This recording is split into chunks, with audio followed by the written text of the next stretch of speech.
Shalarth ID आणि शिक्षक भरतीच्या अनुषंगाने सन्माननीय सदस्यांनी तारांकित प्रश्न उपस्थित केला होता।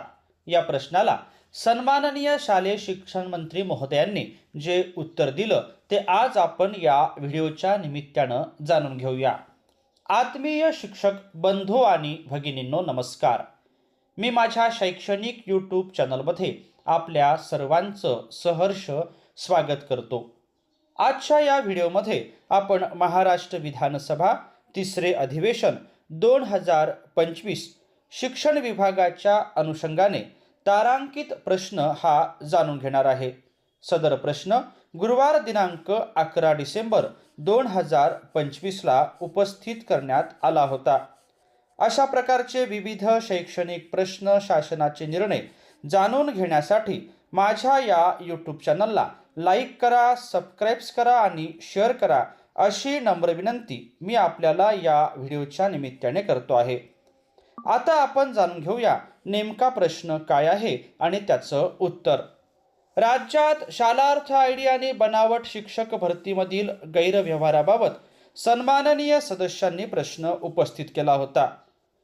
श्री सुनील प्रभू, श्री प्रकाश सुंदरराव सोळंके, श्री योगेश सागर, श्री विकास ठाकरे, श्री संजय उपाध्याय, श्रीमती ज्योती गायकवाड, श्री संजय मेश्राम, श्री अमीन पटेल, श्री असलम शेख, श्री मोहन मते, डॉक्टर आशिषराव देशमुख या सर्व सन्माननीय सदस्यांनी विचारलेला प्रश्न काय आहे ते आता आपण जाणून घेऊया। राज्यात नागपूर येथील शालार्थ आयडी आणि बनावट शिक्षक भरती घोटाळा प्रकरणी पुण्याचे अतिरिक्त आयुक्त श्री पुलकुंडवार यांचे नेतृत्वाखाली SIT चौकशी करण्याचा निर्णय दिनांक 7 ऑगस्ट 2025 रोजी वा त्या दरम्यान शासनाने घेतला आहे, हे खरे आहे काय? या संदर्भातलं उत्तर आहे होय, हे खरे आहे।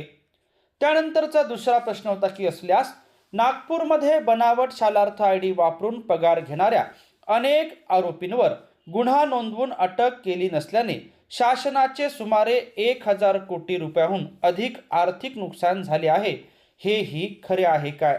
याबद्दल म्हटला की अंशतः खरे आहे।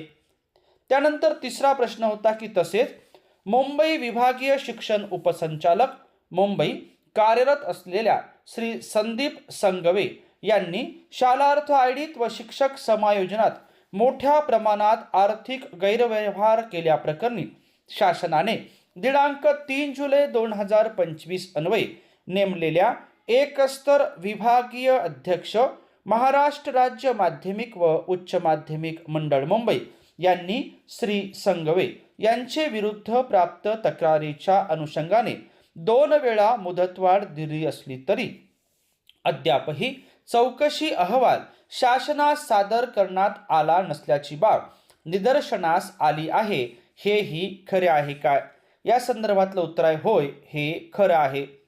त्यानंतरचा चौथा प्रश्न होता तसेच या प्रकरणी चाळीसगाव येथे 3 गुन्ह्यांची नोंद झाली असून पोलीस विभागाद्वारे सर्वच जिल्ह्यातील दाखल होणाऱ्या गुन्ह्यांची एकत्रित चौकशी करण्यासाठी SIT गठीत करण्यात आली आहे, हेही खरे आहे काय? याबद्दल म्हणलं अंशतः खरे आहे।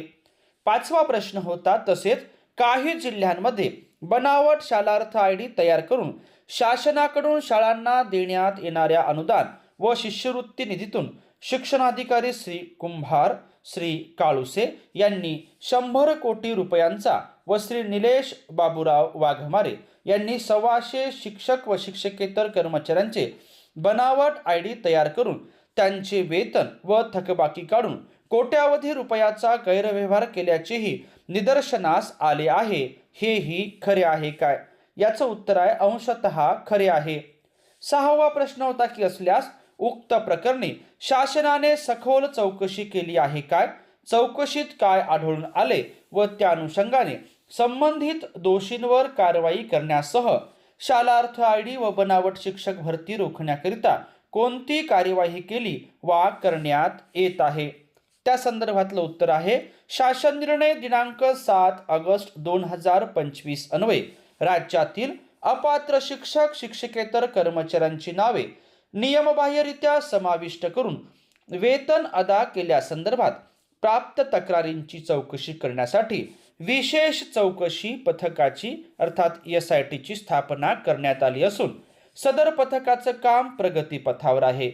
शालार्थ ID प्रदान करताना पारदर्शकता येण्यासाठी आधार लिंक मोबाईल OTPचा वापर, ऑफिस प्रणालीचा वापर, संच मान्यतेसाठी APIचा वापर करून शाळानिहाय पोस्ट मॅपिंग प्रक्रिया इत्यादीचा वापर करणे बंधनकारक करण्यात आलेले आहे. तसेच या अनुषंगाने शालार्थ ID प्रदान करताना अनुसरावयाच्या कार्यपद्धती संदर्भात शिक्षण आयुक्तालयाचे परिपत्रक दिनांक 21 मार्च 2025 अन्वये मार्गदर्शक सूचना निर्गमित करण्यात आलेल्या आहेत. त्यानंतरचा 7वा प्रश्नोत्तरी नसल्यास विलंबाची कारणे काय आहेत? त्याचं उत्तर आहे प्रश्न उद्भवत नाही. सन्माननीय सदस्यांनी विचारलेल्या प्रश्नाला सन्माननीय शालेय शिक्षण मंत्री श्री दादाजी भुसे साहेब यांनी दिलेलं हे महत्त्वाचं असं उत्तर आहे.